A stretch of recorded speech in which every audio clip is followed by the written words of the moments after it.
Welcome to NACo's County Countdown. I'm Erin Hurley, Managing Director of Government Affairs, running through the top issues that are important to counties as intergovernmental partners. First up, an update on the first 100 days of the Trump administration and the new Congress. Last week, a U.S. judge extended a pause on the administration's memorandum that would have frozen federal loans, grants, and other financial assistance.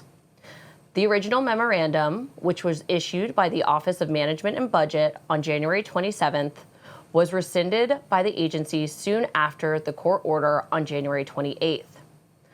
Congress is also negotiating the path forward for a reconciliation bill, which is legislation that can pass the Senate with a simple majority instead of the normal 60 votes. The majorities in both chambers of Congress are aiming to mark up a fiscal blueprint as soon as possible, which is needed to write a reconciliation bill that implements their priorities around energy, tax, and immigration. Last week, NACo covered both of those topics in the third webinar in our First 100 Days series, exploring how counties may be impacted by ongoing activity in the White House and on Capitol Hill. Join us for our next 100 Days webinar on Thursday, February 13th at 4 p.m. Eastern. Second, NACo testifies before Congress on rural road safety. This week, Converse County, Wyoming Commissioner Jim Willix will testify before the U.S. House of Representatives Transportation and Infrastructure Committee's Subcommittee on Highways and Transit.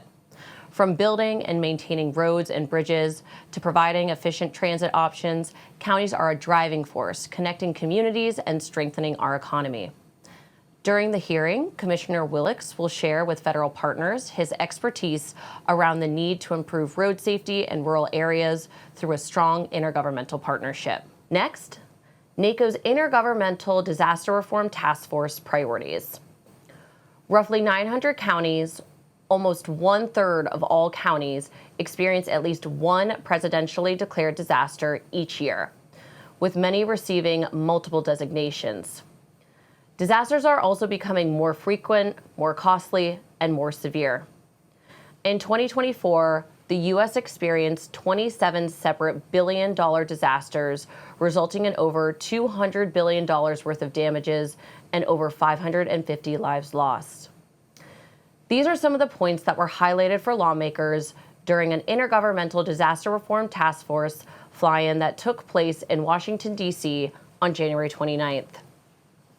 25 members of the task force met with 20 House and Senate offices, reiterating our top priorities related to disasters, including streamlining FEMA's public assistance program, which would reduce burdensome paperwork and expedite funding for local communities to ensure a timely recovery, creating a universal disaster application for disaster survivors through the passage of the Disaster Assistance Simplification Act, and ensuring financial stability in disaster-affected communities through passage of the FEMA Low Interest Payment Relief Act, which would allow for interest on disaster loans to be reimbursed by FEMA.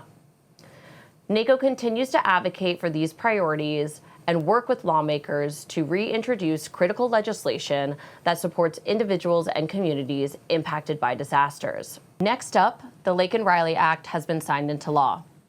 Congress passed and the President signed the bipartisan Laken Riley Act, which requires the detention of unauthorized immigrants accused of theft and violent crimes.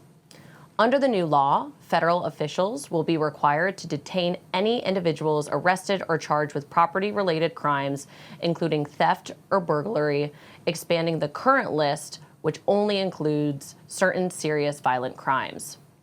NACo will continue to monitor implementation and keep local leaders updated. And finally, NACo's 2025 Legislative Conference. NACo's 2025 Legislative Conference is just a few weeks away, being held from March 1st to 4th here in Washington, D.C.